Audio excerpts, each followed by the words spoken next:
Hola, bienvenido a este espacio dedicado a tu crecimiento personal y profesional. Aquí encontrarás ideas, reflexiones y herramientas prácticas para fortalecer tus habilidades blandas, mejorar tu comunicación y potenciar lo mejor de ti en cada ámbito de tu vida. Gracias por darte este momento para ti, para aprender y seguir creciendo. Acompáñanos en este camino de crecimiento. En esta cuarta sesión vamos a continuar con un par de aspectos de carácter sintáctico que la sesión anterior no pudimos avanzar a desarrollar, y entraremos ya a temática relacionada con la producción de documentos administrativos, la misma que será materia de las dos últimas sesiones del presente curso. Empezaremos abordando lo relacionado al uso de marcadores discursivos o marcadores textuales, como se les quiera denominar, por cuanto estos elementos de la construcción de un texto tienen una importancia en cuanto a la estructuración del mismo texto y en relación a la lectura de los mismos por parte del destinatario. Le permiten localizar de una manera más rápida, más precisa, la información o cierta información que contiene un texto, un documento. De igual forma, estos marcadores discursivos proporcionan fuerza y cohesión al contenido de un documento. Ayudan a darle continuidad al discurso, ya que van a actuar como una especie de bisagras, ¿bien?, que van permitiendo la unión, la articulación de diferentes elementos textuales hasta lograr una estructura cada vez más compleja de un documento, ¿no? Permiten unir frases, unir oraciones, permiten articular distintas oraciones, ¿verdad?, como unidades textuales, hasta ir construyendo unidades mayores como párrafos y así sucesivamente hasta obtener un texto más acabado. Estos marcadores discursivos se pueden utilizar en esa organización y relacionamiento de fragmentos de información para darle ese carácter de cohesionado a un determinado texto. Muy bien. Vamos a continuación a ver en varias tablas varios listados de estos marcadores discursivos, marcadores textuales, como quieran llamarles. Vamos a ver la utilidad que tienen semánticamente hablando, de tal forma de que tengamos claro en qué momento podemos utilizar tal o cual marcador discursivo que nos permita articular fragmentos de información en el texto que estoy construyendo. Por ejemplo, tenemos estos primeros tres en esta primera columna. El objetivo principal es: este texto trata de, nos proponemos exponer. Estas frases, ya entendidas, repito, como marcadores textuales, ayudan a introducir un tema determinado. Bien, este tipo de construcciones nosotros podemos utilizar para dar a continuación a conocer un tema que se aborda en el texto, o que se va a abordar en todo caso en el texto. De igual manera, para dar inicio a un nuevo tema dentro del texto, subtema, nosotros podemos utilizar este otro tipo de marcadores. Aquí tenemos un listado un poco mayor. Con respecto a, por lo que se refiere a, otro punto es, y continúa, ¿no?, mencionándose al nuevo tema que se puede estar incluyendo. En cuanto a, sobre, el punto trata de, con relación con, acerca de, y así por el estilo. Observen, aquí hay un listado de construcciones que cumplen la función de marcadores textuales y que en este caso contribuyen a dar la significación de que lo que se va a decir a continuación es la presentación de un tema nuevo, de un aspecto diferente del tema general, ¿no?, que se está abordando en el documento. Ahora, acá tenemos otro tipo de marcadores textuales que coadyuvan a señalar un determinado orden a lo largo del documento, del texto, ¿no? Por ejemplo, cuando utilizamos en primer lugar, al utilizar esto en primer lugar, ya estoy dando la idea al lector que lo que viene más adelante es un conjunto ordenado, ¿verdad? Una secuencia ordenada de distintos elementos o aspectos de la temática que estamos abordando, ¿no? Y así sucesivamente. No puedo utilizar enseguida, ¿no?, luego, después, además, ¿no?, en último lugar o en último término, primero, segundo, finalmente, antes que, para empezar, ¿no?, al final, para terminar, por último, por fin, ¿no? Este tipo de marcadores discursivos nos ayudan, repito, nos ayudan a dar la significación de que es una secuencia de elementos que se está mencionando dentro de una temática determinada. Acá tenemos en esta siguiente columna otro grupo de marcadores discursivos que en este caso nos ayudan a indicar que lo que viene a continuación contiene una opinión, ¿no? Puede ser propia del redactor del documento o puede ser una opinión recogida de una fuente o de un autor o de algún especialista a quien estamos probablemente citando, ¿no? Ok. Por ejemplo, a mí o a su juicio, a mí o a su entender, a mí o a su parecer, a mí o a su modo de ver, a juicio de los expertos, a juicio de la mayoría, según fulano de tal, ¿no? De acuerdo con, de acuerdo a muchos, ¿no? En opinión de. Observen, son, repito, marcadores textuales que en este caso coadyuvan a indicar que se está introduciendo, ¿no? O lo que viene a continuación es una determinada opinión sobre lo que estamos, sobre el tema que estamos abordando. Bien, acá tenemos otros dos cuadros con más marcadores discursivos. En este caso, este quinto listado es un conjunto de marcadores textuales que introducen una explicación, ¿no? Por ejemplo, es decir, esto es, o sea, saber lo que se quiere decir, lo que significa es, o simplemente significa que. ¿Ok?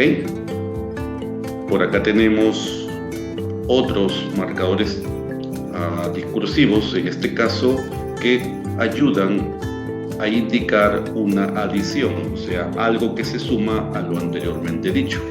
Por ejemplo, además, asimismo, de igual forma, del mismo modo, también, etc. Acá tenemos otros marcadores que denotan digresión, ¿no? Tenemos por cierto y a propósito. Otros marcadores que denotan restricción, ¿no? O sea que lo que viene a continuación restringe en parte, ¿no?, el sentido, el alcance de lo que anteriormente ha sido dicho, ¿no? Si acaso, hasta cierto punto, son marcadores que coadyuvan a introducir algo que restringe lo dicho del tema hasta ese momento. Para indicar condicionamiento, por ejemplo, aparecen marcadores como a condición de que, en caso de, o en caso de que, siempre y cuando, con tal de, sí, ¿no? Para indicar finalidad, ¿no?, o propósito, lo que se viene a continuación a mencionar, o lo que se estaría mencionando a continuación de cada uno de estos marcadores, ¿no?, contiene la finalidad o propósito de algo que se está anteriormente diciendo. Por ejemplo, para qué, en vistas a, con miras a, con el fin de que, con el objetivo de, con la finalidad de, con el propósito, con la intención. Muy bien, ayudan, repito, a introducir alguna frase o algún fragmento de información que expresa la finalidad de algo que se ha estado anteriormente mencionando. Para indicar oposición, ¿no?, en este caso ideas adversativas, ideas que se contraponen entre sí, ¿no?, un antecedente, ¿no?, y un consecuente. Aquí tenemos dentro de los marcadores adversativos, en cambio, antes bien, no obstante, ahora bien, por contra, con todo, por el contrario, de todas maneras, de todos modos, sin embargo, que es el más notorio, ¿no?, de todos los marcadores discursivos con sentido de oposición. Bien, finalmente en este último recuadro tenemos marcadores textuales concesivos o que indican objeción, o sea, es como una oposición parcial, ¿no?, a lo que se está diciendo, lo que se está tratando. Por ejemplo, aunque, si bien, a pesar de, por más que, con todo y, etc. Acá tenemos ahora estos otros, ¿no? El listado es un poco largo, como ven. Cada listado es un poco largo. En este caso tenemos marcadores que nos ayudan a atenuar elementos o distinguir elementos que se van a introducir de un tema respecto de los que ya se están tratando hasta ese momento del mismo tema, ¿no? Por un lado, por otro lado, por una parte, en cambio, ahora bien, no obstante, por el contrario, al fin y al cabo, etc. Ahora tenemos acá otro tipo de marcadores de hilación que ayudan a dar continuidad al asunto que se está tratando, ¿no? Por ejemplo, además, luego, después, a continuación, incluso, más aún, cabe añadir, cabe observar, cabe señalar, otro tanto puede decirse que algo semejante ocurre con, algo parecido ocurre con, sobre todo, en especial, en particular. Bien, observen estas frases, repito, que normalmente las utilizamos, las introducimos en la construcción de un texto, tienen una función. Repito, son llamados marcadores discursivos y tienen diferentes significaciones, coadyuvan, ¿no?, a reforzar una determinada relación entre los diferentes fragmentos de información de un texto. Acá tenemos otro listado. En este caso, estos marcadores discursivos contribuyen a hacer hincapié o demostrar algo que anteriormente se está, o sobre lo que anteriormente se está tratando, ¿no? Tenemos, por ejemplo, este marcador muy utilizado, es decir, en otras palabras, dicho de otra manera, como se ha dicho, no debemos hacer notar, cabe notar, lo más importante es, la idea central es, hay que destacar, debemos señalar, o sea, esto es, así que en efecto, es más, lo cierto es que, por supuesto, ciertamente, sin duda alguna, tanto es así que, tan es así que, desde luego, seguramente muchos de estos a ustedes les resultan familiares, probablemente porque los usan, y quizás el uso que le estábamos dando no era específicamente en este tipo de función que le estamos aquí ya aclarando y visualizando, ¿no? Para tener más conciencia de para qué nos ayudan, cuál es su utilidad y con qué significado se les puede utilizar para fortalecer la cohesión y la unidad de un determinado texto. Acá tenemos otro listado que dan la idea, ¿sí?, de ejemplificar o dar detalles respecto de algo que se está diciendo, ¿no? El clásico, por ejemplo, como muestra de, prueba de ello es, en particular en el caso de, a saber, tal como, tal es el caso de, etc. Y acá tenemos otro cuadro más, como otro paquete o 4 paquetes de marcadores textuales que coadyuvan en este primer caso, en esta primera lista, para indicar una relación de tiempo, ¿no? Es parecido a uno que ya vimos anteriormente, de secuencialidad, pero en este caso es una secuencialidad más bien vinculada a la línea del tiempo. Por ejemplo, antes, ahora mismo, anteriormente, poco antes, al mismo tiempo, simultáneamente, en el mismo momento, entonces, después, previamente, más tarde, más adelante, a continuación, acto seguido, tan pronto como, etc. En esta segunda lista observamos otro grupo de marcadores discursivos que coadyuvan a indicar una relación de espacio. Por ejemplo, arriba, abajo, más arriba, más abajo, encima, debajo de, delante, detrás, a la derecha, a la izquierda, en medio, en el centro, a los lados, cerca, lejos, dentro, fuera, en el exterior, el interior.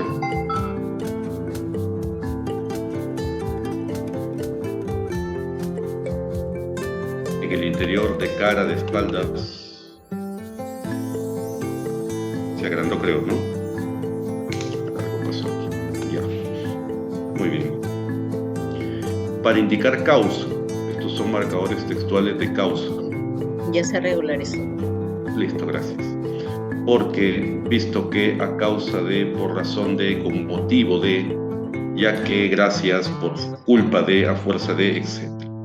Entonces, si vamos observando cada uno de ellos, vamos a sentir inmediatamente, ¿verdad?, la idea de que lo que viene enseguida señala la causa de algo anteriormente mencionado.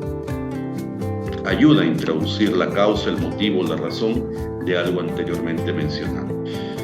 A diferencia de los anteriores, estos otros que tenemos en la última columna son marcadores textuales que, al contrario, ayudan a introducir una consecuencia, a un efecto de algo anteriormente dicho.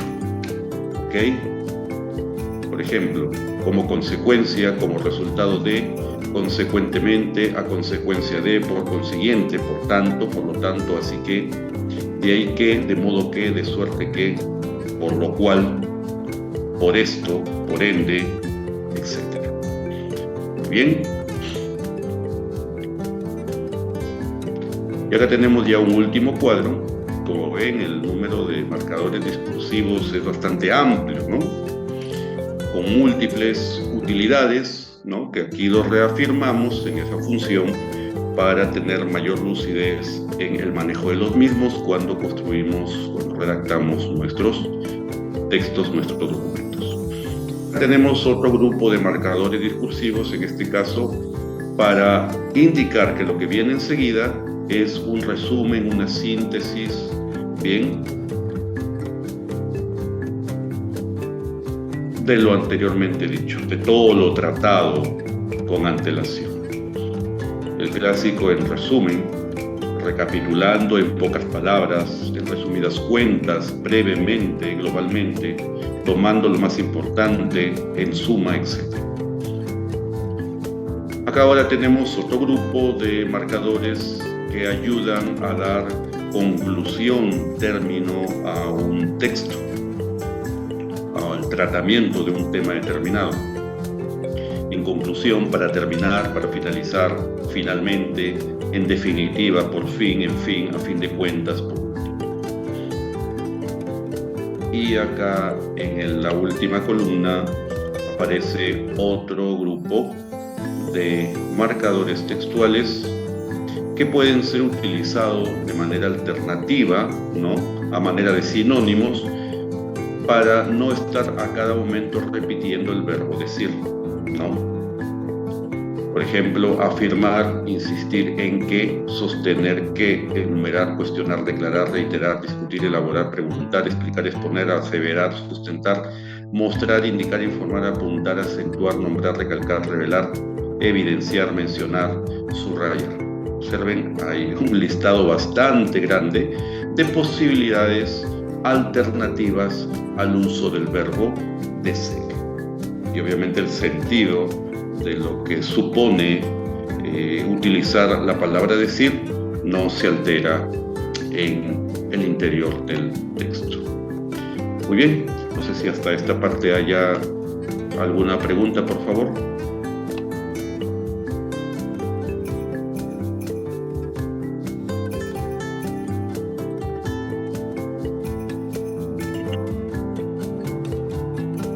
Muy bien, por lo visto está quedando claro esta parte. Vamos a pasar enseguida a otro aspecto de la temática relacionada con la corrección sintáctica, referida a la construcción de párrafos.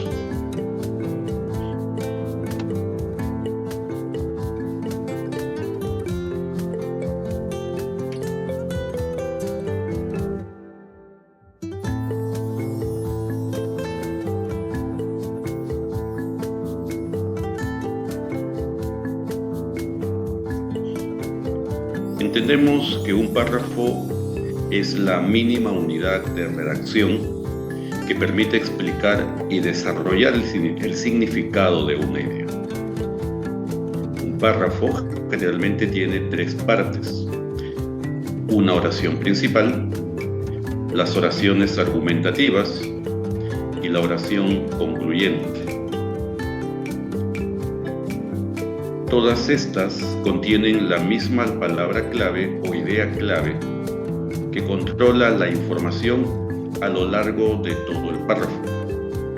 En ese sentido, un párrafo se constituye en un conjunto de oraciones que desarrollan una idea y está separada o están separados por un punto y aparte.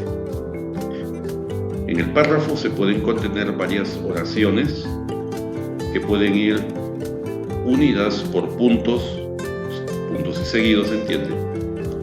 O por puntos y comas, y constituye la columna vertebral de un determinado texto. Los textos que nosotros construimos permanentemente están conformados por párrafos, ¿no?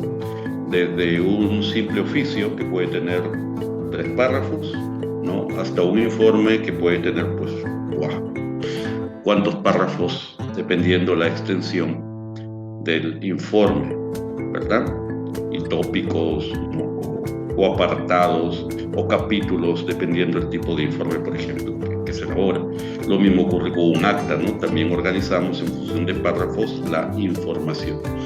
Pero es obvio que construir un párrafo no es solamente unir oraciones, ¿no? Y se acabó, no. Hay que tener una serie en cuenta, hay que tener en cuenta una serie de condiciones y características que permita que el párrafo esté adecuadamente redactado y constituya esa unidad mínima de redacción que aborda una idea en particular.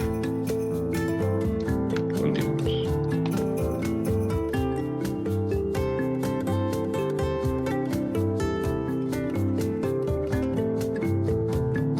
Para desarrollar una idea en particular dentro de un párrafo, podemos echar mano de diversas posibilidades de organizar la información y de organizar obviamente también los elementos que constituyen un párrafo. Hablábamos de estas oraciones, ¿no? De entrada, de argumentación y de conclusión. Para ello podemos echar mano de diversas estrategias y técnicas básicas que se pueden utilizar para producir un escrito, en este caso la construcción de un párrafo, que sea efectivo y que cumpla el propósito comunicativo que que esperamos, ¿no?, en la elaboración de un documento, de un texto. En general, en las tareas como estudiantes o como profesionales, ¿no?, se requiere escribir párrafos. En todo momento estamos escribiendo párrafos para elaborar ensayos, monografías, tesis o documentos diversos de extensión y contenido variable y a la vez diferente. Los párrafos, entonces, reafirmamos, deben contener ideas principales y adicionalmente otras oraciones, ¿no?, que adicionen mayor explicación y desarrollo de estas ideas principales. En este esquema vamos a ver algunos de los elementos y características, ¿no?, que debe tener tanto el contenido como la estructuración de un buen párrafo. Por un lado, ¿qué características debe poseer un párrafo para lograr efectividad en su contenido? Primero, el párrafo tiene que ser claro. Lo que se está comunicando a través de esa unidad textual debe ser claramente comprensible o fácilmente comprensible. Debe tener concisión. Se recomienda el uso de párrafos cortos o relativamente cortos, no tan extensos. Ya construir un párrafo de más de 8 líneas para un documento que no tiene demasiada extensión ya es cargar el párrafo en sí mismo. Debe ser preciso, es decir, apuntar a una idea en particular. No podemos meter tantas ideas que tienen el mismo valor semántico en el abordaje de un tema, ¿no? Que si vamos a meter en un mismo párrafo 2 ideas principales, ya no estamos siendo precisos en lo que queremos tratar en dicho párrafo. Tiene que tener corrección en todo sentido, desde el carácter sintáctico, semántico, morfológico, ortográfico, etc. Debe tener integridad, es decir, unicidad, debe ser completo en todo lo que quiere comunicar. Por otro lado, el párrafo también posee características en cuanto a su estructura, y es que el párrafo debe tener unidad, ¿no?, expresar, visualizar unidad en sus componentes. Debe tener coherencia, no puede haber alguna oración que contradiga o ponga en tela de juicio la oración principal. Tiene que haber variedad también en el lenguaje, en el manejo de los marcadores textuales, ¿no?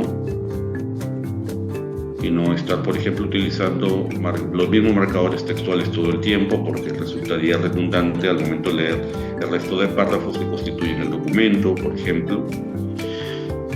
Muy bien. Luego, en la parte inferior de este organizador, vemos que en cuanto a la estructura del párrafo,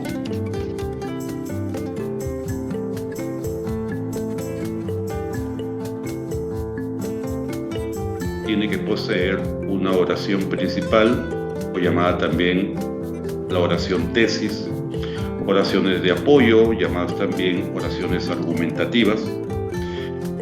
Las ideas tienen que mostrarse ordenadas, en tanto la estructura también mantiene unicidad y coherencia.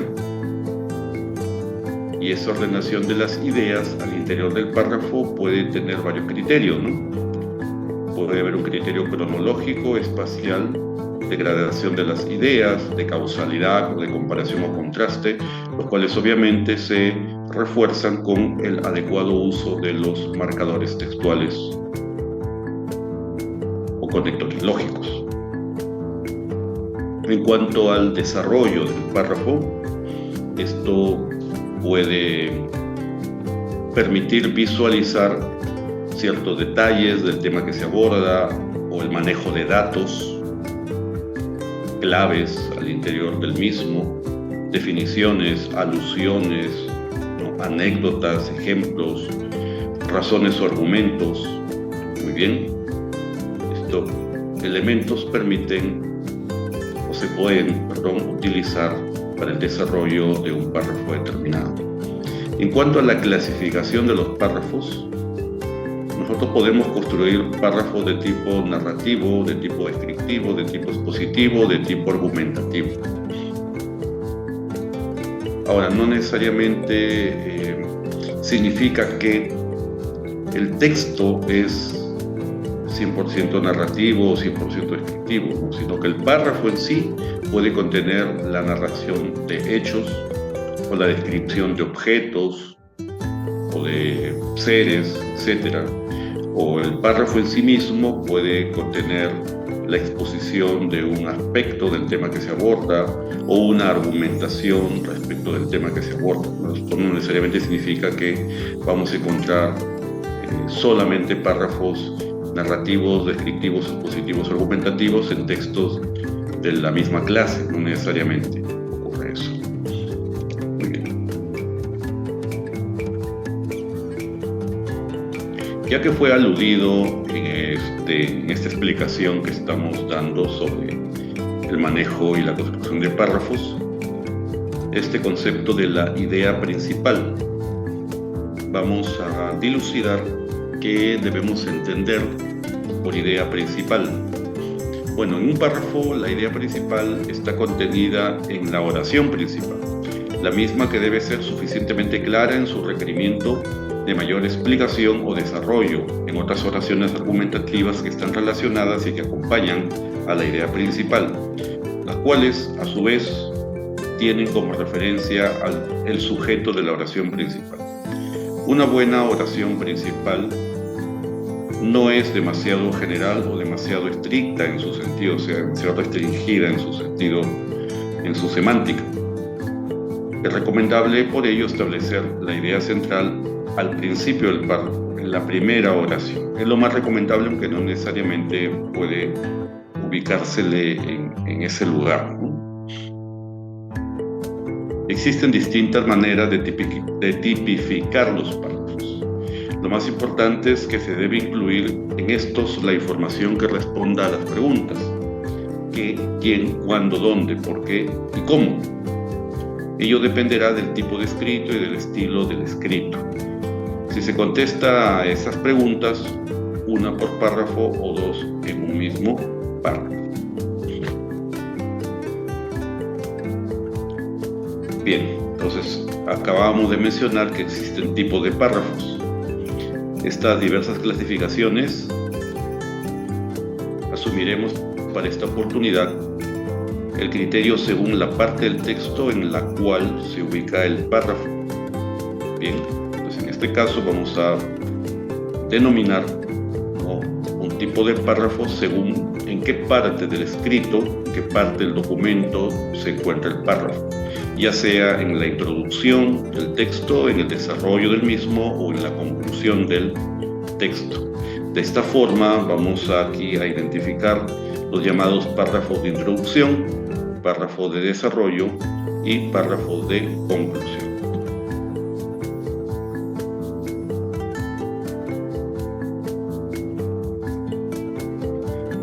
El párrafo de introducción se le entiende como el de entrada, el primer contacto que el lector tendrá con el escrito que tiene entre manos, de manera que debemos captar a través de este párrafo la atención y el interés del destinatario, del lector, desde este momento, para que siga leyendo hasta el final todo lo que contiene el documento. Existen variadas formas de estructurar un párrafo de introducción o una introducción en general. A continuación vamos a presentar algunas técnicas de cómo construir, de qué elementos, qué cosas se deben considerar al momento de construir un párrafo de introducción. Por ejemplo, ese párrafo de introducción puede empezar el escrito o el documento haciendo una síntesis. Esta es la manera más frecuente de construir un párrafo de introducción en todo tipo de texto. En el mismo se resume el tema o la tesis del escrito. La ventaja de esta forma de empezar, de introducir en un texto, es que presenta en forma rápida información esencial sobre el contenido del resto del texto. La desventaja es que hace la información que se va más adelante a presentar, la hace previsible y en algún momento puede resultar reiterativo lo que digamos. También podemos utilizar otra técnica, una introducción a manera de anécdota. En este caso, se inicia contando, mencionando una anécdota o hechos, ¿no?, anecdóticos o alguna historia que esté relacionada obviamente con el asunto que aborda el texto. El poder, el atractivo de estas formas de iniciar, de introducir, ¿no?, de construir un párrafo de introducción utilizando anécdotas, es que involucran o atraen la atención del lector.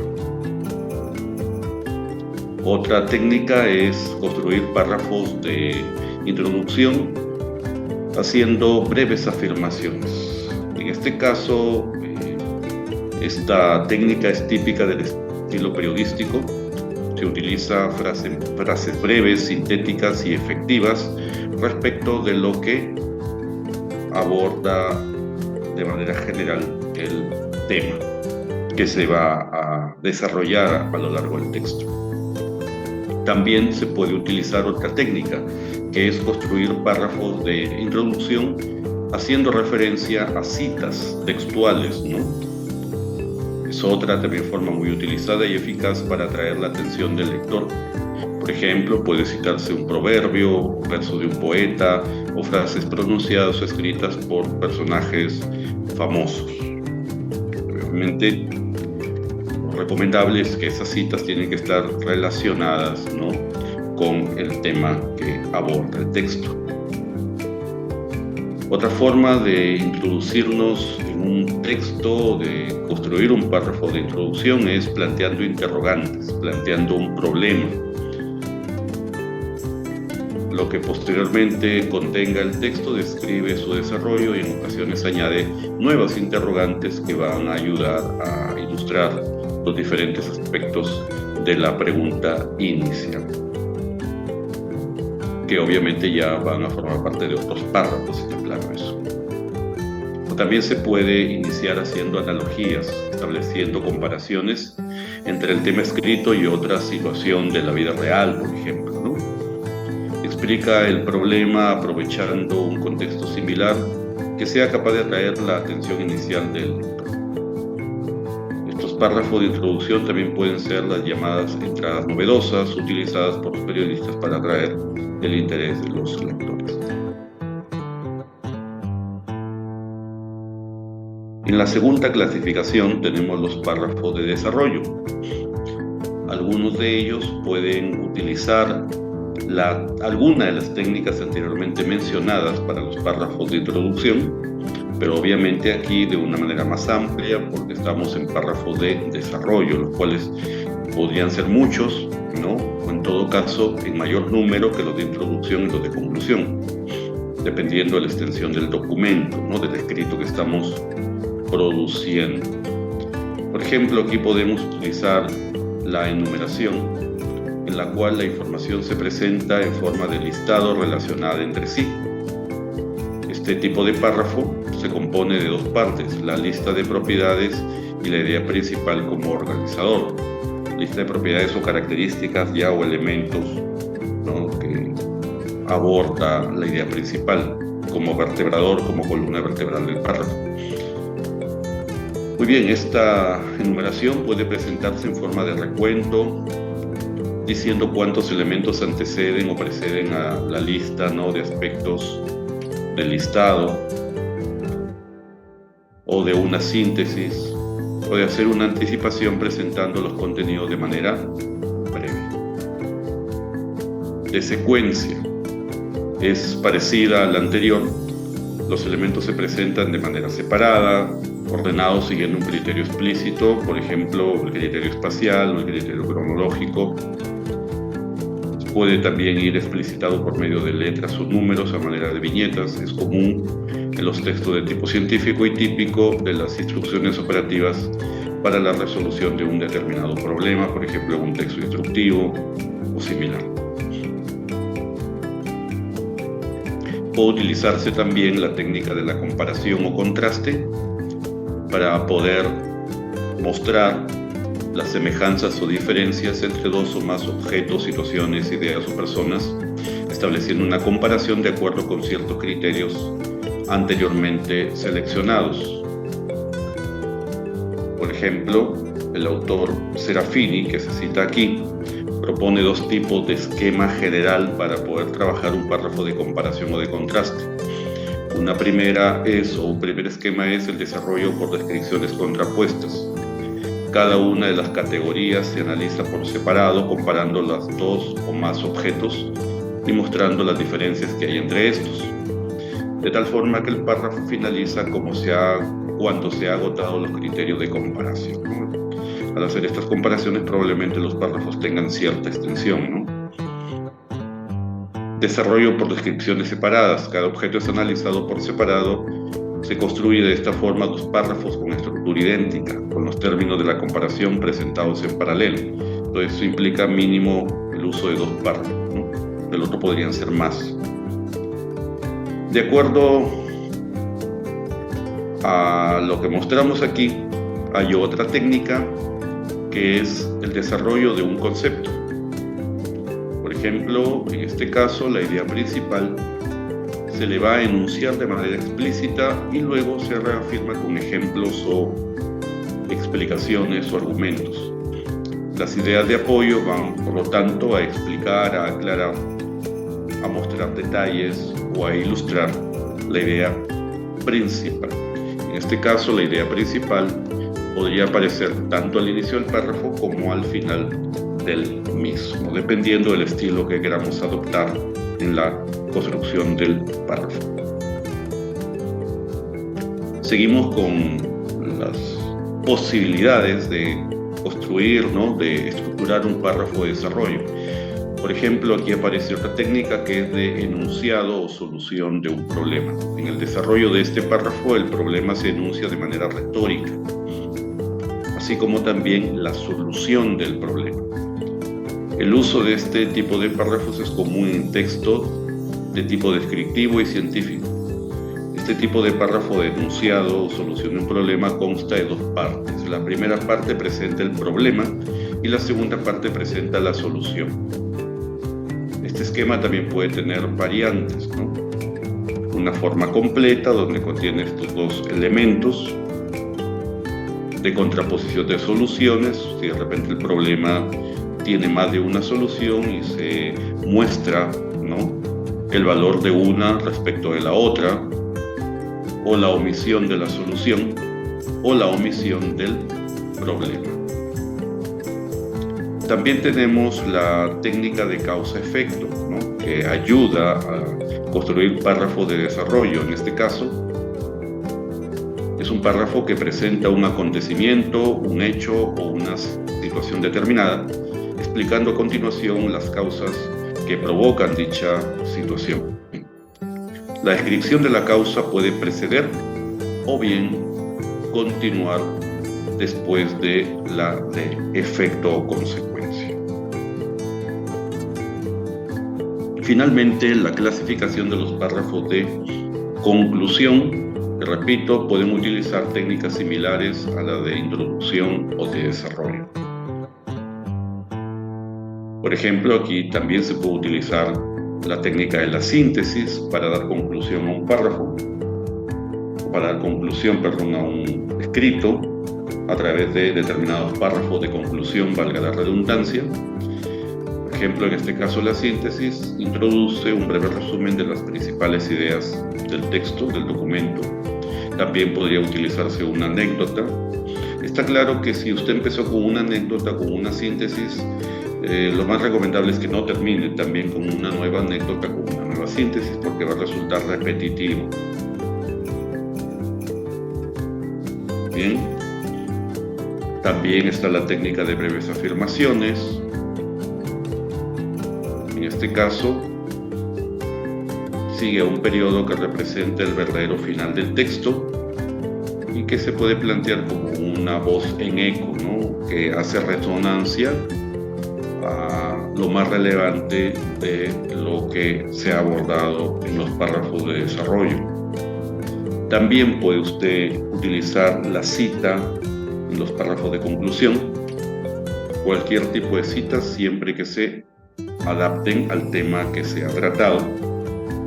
También puede utilizar las interrogantes, planteando al final del escrito las cuestiones o preguntas no resueltas o los problemas abiertos a las hipótesis del futuro respecto del tema que se aborda en el texto, en el documento.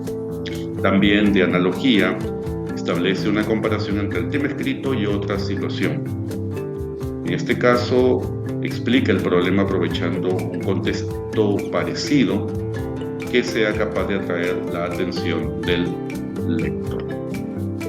Muy bien, entonces, en este desarrollo que hemos visto aquí, hemos abordado tipos de párrafos de acuerdo a dónde están ubicados, en qué parte del texto están ubicados, ¿no? Si es al inicio, en la introducción, durante el desarrollo o en la conclusión del texto, y hemos planteado una serie de técnicas, de formas que podemos utilizar, podemos adoptar para la construcción de estos tres tipos de párrafos de acuerdo a determinados elementos, ¿no?, que le dan valor al estilo y a la estructuración del escrito. No sé si hay alguna pregunta, por favor, respecto a este aspecto.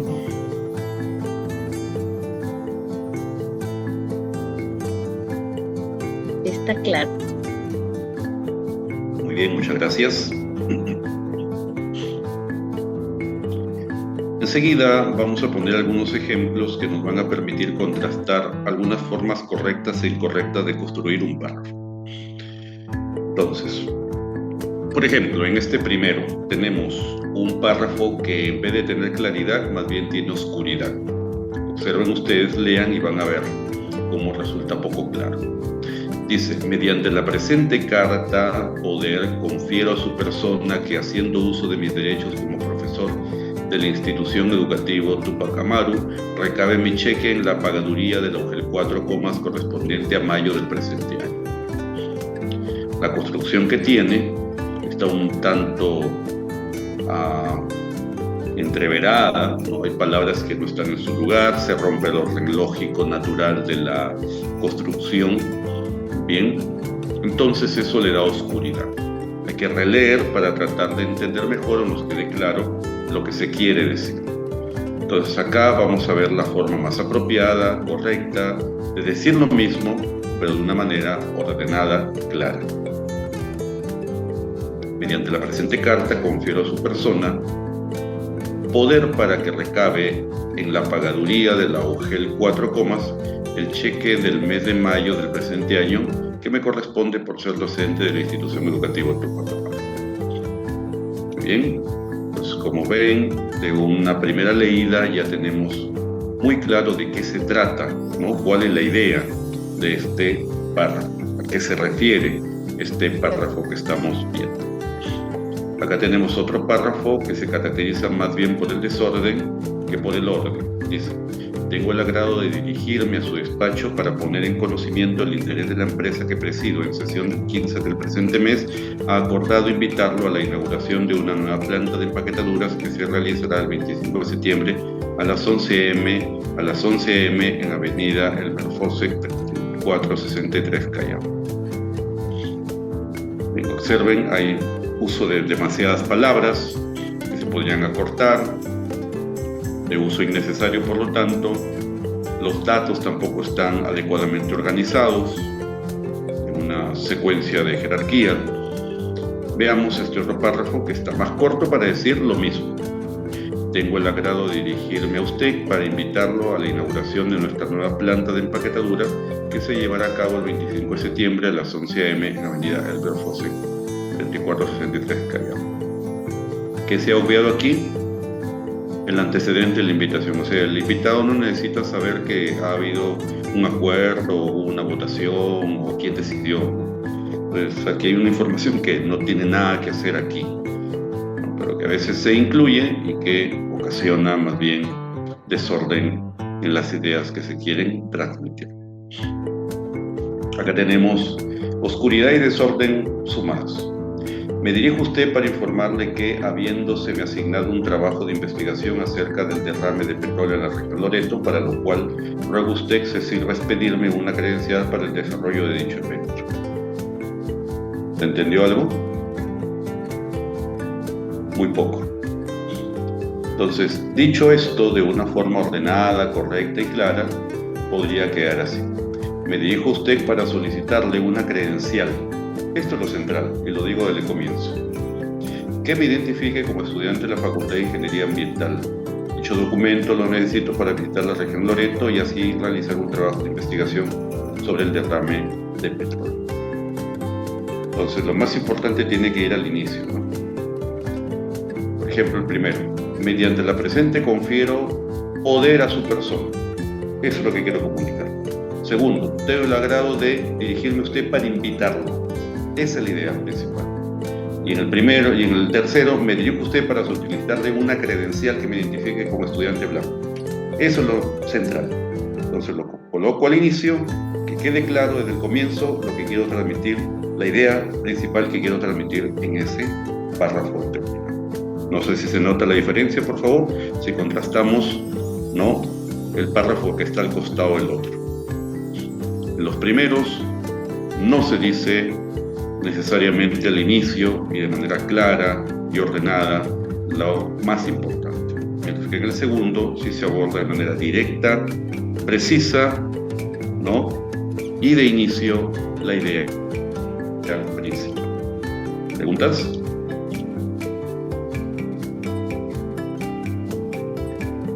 Profesor, una consulta. Claro, dígame. Eso, básicamente sobre el uso de una coma en la última corrección. Ya. Antes de la I puede ir una coma, según lo que sabía, no va una coma antes de la I. Sí, Tengo esa duda para que me aclare.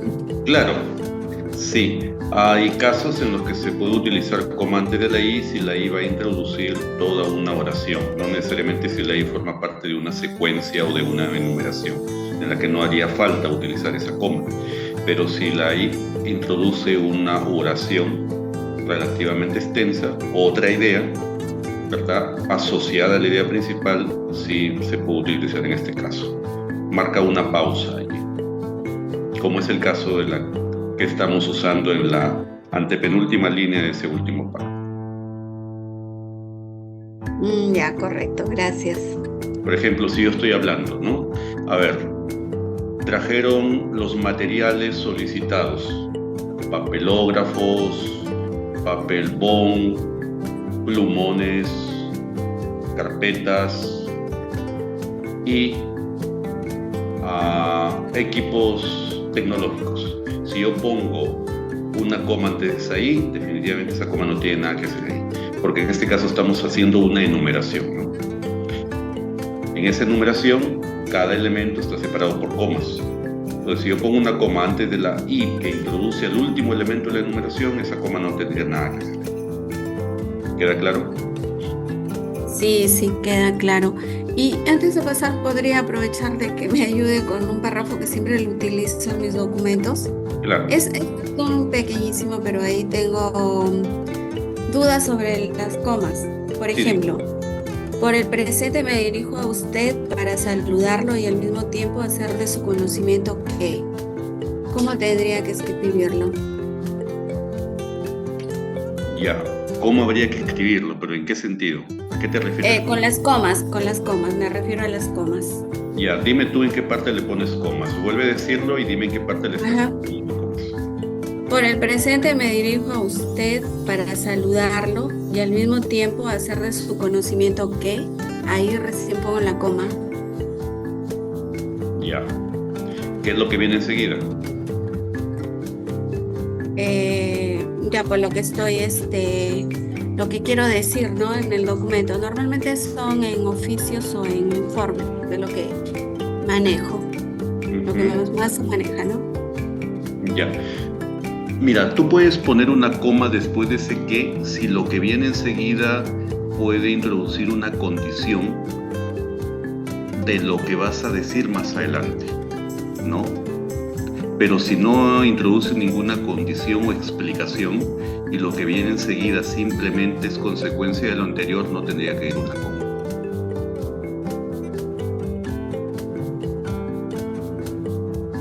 Repíteme, por favor, tu introducción del párrafo. Vuelvo a repetir.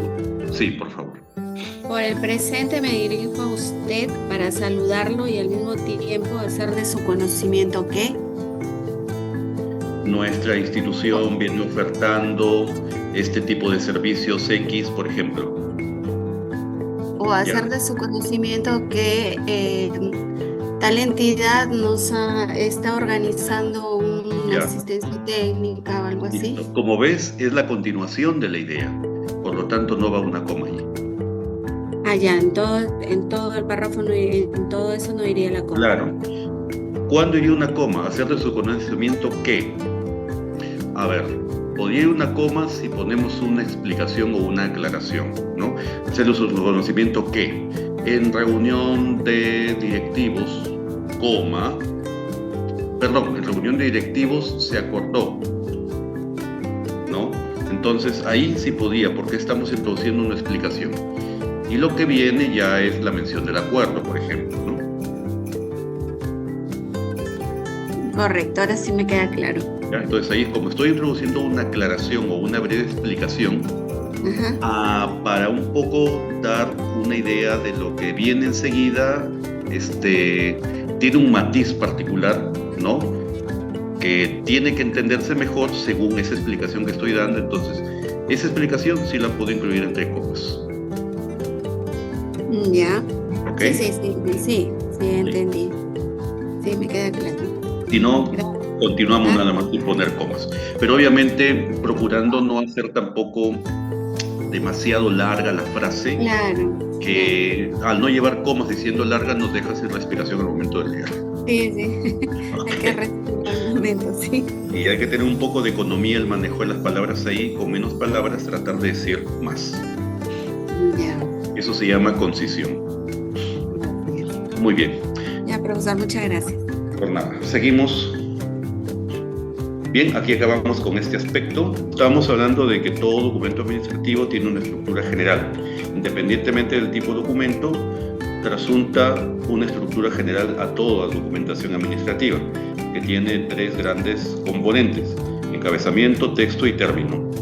Cada uno de estos, a su vez, puede tener elementos que lo constituyen, ¿no? Y estábamos entrando en el primer gran componente o parte de la estructura de un documento administrativo, que es el encabezamiento, que es la parte inicial del documento, que puede tener elementos como el membrete, ¿no? Y ya hemos estado aquí, estaba explicando, y aquí lo podemos leer también, qué implica el membrete y qué características debe tener el mismo, ¿no? Que es diferente, decía en mi última explicación, a lo que es un logo. Bueno, los logos también forman parte de los encabezamientos, pero tiene otra naturaleza, tiene otro propósito. Muy bien, continuamos. ¿Qué otro elemento puede formar parte del encabezamiento? El año calendario, ¿no? Por ejemplo, año del fortalecimiento de la soberanía nacional. Creo que fue el año 2022 o algo así, no recuerdo. Muy bien, observen. En esta parte se consigna el nombre del año calendario establecido por ley. Debe inscribirse en una fuente más pequeña que la del texto, va con mayúscula por lo general imprenta y en la parte central, y entre comillas, entrecomillado. Bien, hay documentos que llevan el año calendario, el nombre del año calendario, otros que no lo llevan. Si lo lleva, en buena hora. Si no lo lleva, también en buena hora, porque sencillamente por el tipo de documento no tendría que llevar. Pero si lo lleva, eso va en la parte inicial, en el encabezamiento. Hay documentos que llevan lugar y fecha en el encabezamiento, ¿no? Clásico ejemplo de las cartas, clásico ejemplo de los oficios. Bien, el lugar y fecha va en el encabezamiento. Corresponde a este ítem, en primer lugar debe escribirse el nombre de la localidad, o sea, donde se redacta el documento, seguido de una coma con la fecha en orden ascendente, ¿no? Día, mes y año, en el formato no completo. Esto lo hemos revisado, creo, en la primera sesión, como en el caso de los ejemplos que aquí estamos citando, ¿no? Muy bien. En algunos documentos se ubica en la parte superior izquierda o también en la parte inferior, según la naturaleza del documento. Pero si ya está en la parte inferior, como en el caso de una solicitud, ya no sería un elemento del encabezamiento, sino más bien un elemento del cierre del documento. Código.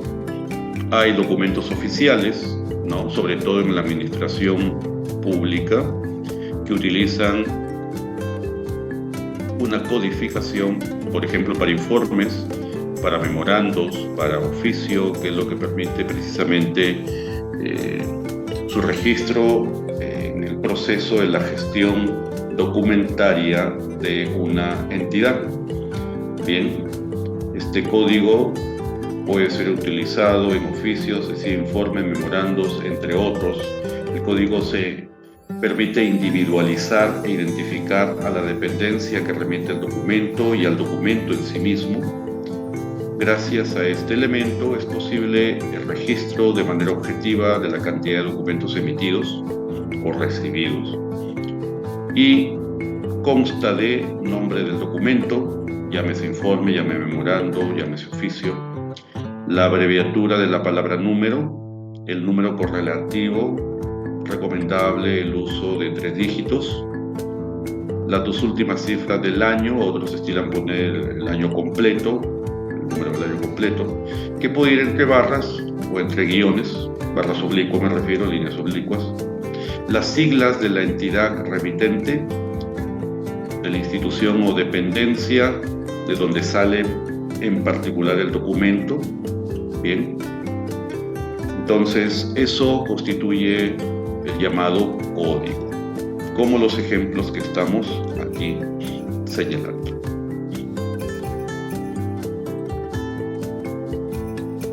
Otro elemento del encabezamiento es la mención del destinatario, es decir, el nombre o identidad de la persona o entidad o dependencia a quien dirigimos el documento. Se escribe en primer lugar el tratamiento seguido por los puntos, luego el título profesional en abreviatura de acuerdo a la norma. Los nombres y apellidos deben escribirse con letra mayúscula. Y en la siguiente línea, a la altura del anterior, se escribe el cargo alternando mayúsculas y minúsculas. Ahí tenemos un ejemplo: señor, 2 puntos, ingeniero, que viene a ser la profesión, el título profesional, ¿no? En abreviatura, según la escritura señalada en la norma, el nombre del destinatario, el nombre propio, y en la parte inferior, en la siguiente línea, el cargo que ostenta el destinatario.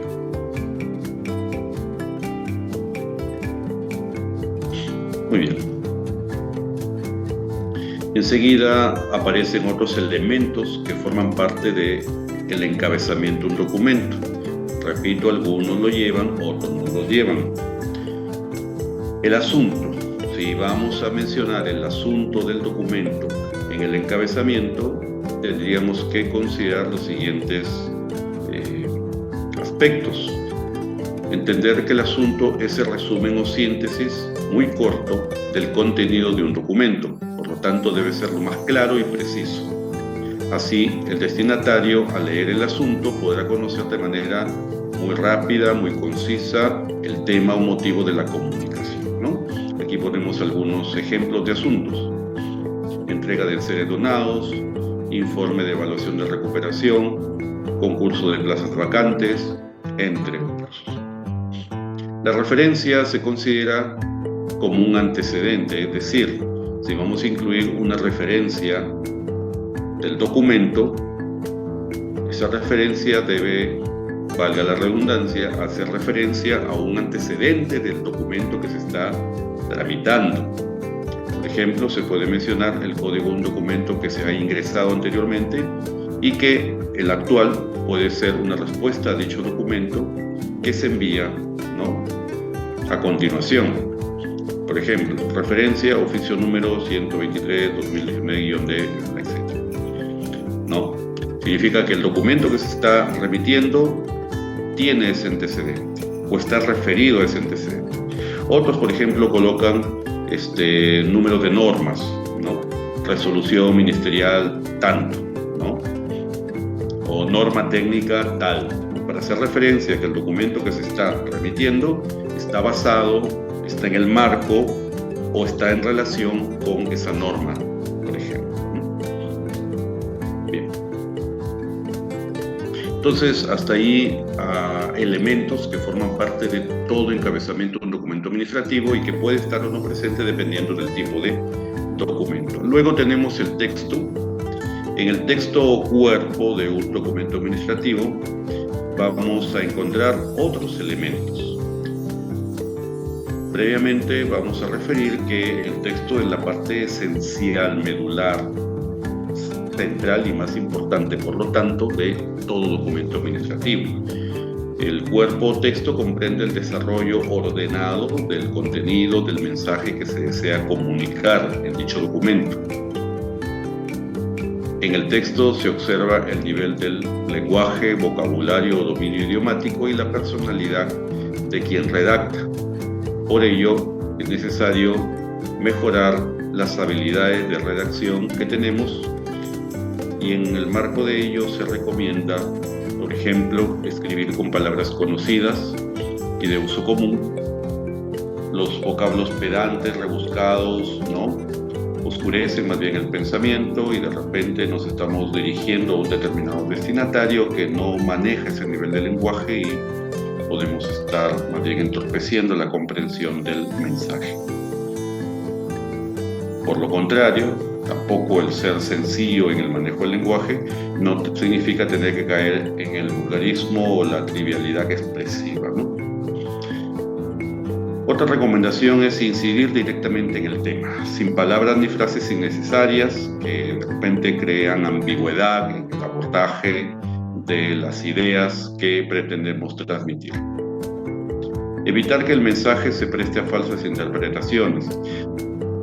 Se recomienda por ello que las oraciones y los párrafos deben ser de poca extensión para evitar dudas o ambigüedades en el mensaje.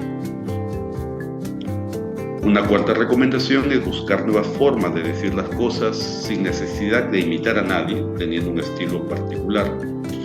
Siendo original, cada persona puede crear un estilo inconfundible. El estilo se va logrando, se va construyendo, ¿no? El tono de la redacción debe ser respetuoso siempre, en todo momento, aunque tengamos que comunicar cosas desagradables, ¿ya?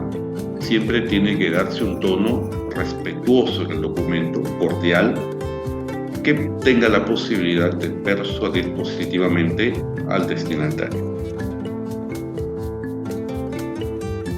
Y si vamos a ser duros en lo que decimos, porque el asunto es así también de duro, siempre debe guardarse mesura y buen tino para evitar herir la susceptibilidad de las personas. Eso se llama comunicación positiva. Bien, aquí no se da elementos en particular en el cuerpo porque eso va a depender del tipo de documento que estamos elaborando. En el término aparecen o podrían aparecer elementos como la antefirma, que en este caso es la frase de cortesía que se coloca en algunos documentos después de haber concluido el texto, ¿no? Se constituye en el parágrafo de despedida. Generalmente la primera letra va en mayúscula y las demás en minúscula, seguidos de una coma. Por ejemplo, tenemos aquí los muy conocidos, difundidos y muy manoseados: atentamente, afectuosamente, cordialmente, ¿no?, que se utilizan, por ejemplo, en cartas, en oficios, etc. Otro elemento del tercer componente de la estructura de un documento administrativo es la firma, ¿no? que la firma es la anotación textual del nombre o apellido con algunos rasgos característicos. En algunos casos también se pone la rúbrica, ¿no?, que es un conjunto de grafías que identifican a la persona. Generalmente, para poder validar su autenticidad, tiene que ser contrastado con su documento nacional de identidad, ¿no? En este caso es el garabato, ¿no?, que hacemos generalmente con lapicero, ¿no?, si estamos en un documento en físico. Ahora se estila las firmas electrónicas, ¿no? Para eso se pueden utilizar ciertos aplicativos, y eso está regulado además por normas, ¿no?, que posibilitan firmar electrónicamente un documento y que ésta además sea válida, ¿no?, sea oficial para el trámite de dicho documento. La posfirma en esta parte se considera literalmente el grado o título académico del remitente en abreviatura que antecede a los nombres y apellidos que deben escribirse con mayúscula, y en la línea siguiente el cargo que desempeña. Si es posible, también se puede incluir el código de la colegiatura si es que tuviera el profesional que está firmando un documento. El sello también, ¿no?, sobre todo en documentos en físicos, el clásico sello con uso de tampón incorporado o externo, ¿no?, es un instrumento, es un elemento que permite especificar los documentos y encauzar el adecuado tratamiento. Constituye un distintivo formal que caracteriza a cada institución, ¿no? Este permite dar autenticidad al documento que se remite, refrenda la firma del responsable, del emisor del documento, y en este caso lo utilizan los funcionarios con responsabilidad directiva en una entidad u organización. En el término cierre también podemos encontrar los llamados anexos o la referencia a los anexos, ¿no?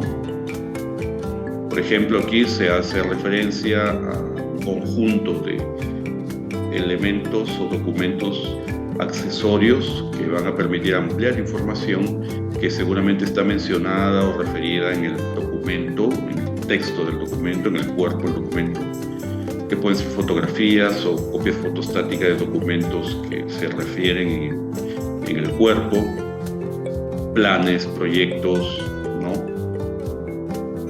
adjuntos al documento principal. Luego el concopia. Estas son siglas que van en la parte inferior izquierda del documento, que se utilizan algunos, por ejemplo, resoluciones, directivas, oficios, ¿no?, sobre todo en la administración pública, y que sirve para indicar la cantidad de copias que tiene el documento y que han sido distribuidas al interior de la dependencia que lo produce. ¿Bien? La distribución, de igual manera, sirve para señalar las dependencias a las que se hará llegar el documento. La palabra distribución se escribe con mayúscula, seguido de la mención a las dependencias a donde ha sido distribuido. Eso para dar referencia al destinatario de que no es el único que ha recibido el documento, sino que hay otras dependencias, obviamente de mayor jerarquía, probablemente, que también se les está dando conocimiento del contenido del documento que se le entrega. Bien, en pie de página se hace referencia a las iniciales del nombre y del cargo del responsable del documento, en este caso es del funcionario, ¿no?, y de la persona encargada de su digitación y tramitación, ¿no?, que se escribe en minúscula. En mayúscula el del funcionario, que es el remitente propiamente dicho, el que firma el documento, y del digitador o secretario o asistente, ¿no?, que se escribe en minúscula. Muy bien, entonces hasta ahí dejamos los elementos que constituyen el cierre, y con eso estamos dando referencia de toda una estructuración general de la documentación administrativa. Repito, algunos de estos elementos aparecen en unos y en otros documentos no aparecen, ¿no?, porque obviamente acuerdo a su estructura específica, el documento no lo requiere. Bien, entonces las estructuraciones específicas de los tipos de documentos los vamos a ir revisando a partir de la sesión 5 y posteriormente la sesión 6 del presente curso. Gracias por acompañarnos en este video. Esperamos que este contenido te haya aportado algo valioso, te inspire a seguir creciendo día a día y te motive a seguir desarrollando tus habilidades. Te invitamos a explorar los demás videos del canal, donde encontrarás más recursos y consejos para continuar tu crecimiento personal y profesional. Cuídate mucho y nos vemos en el próximo video.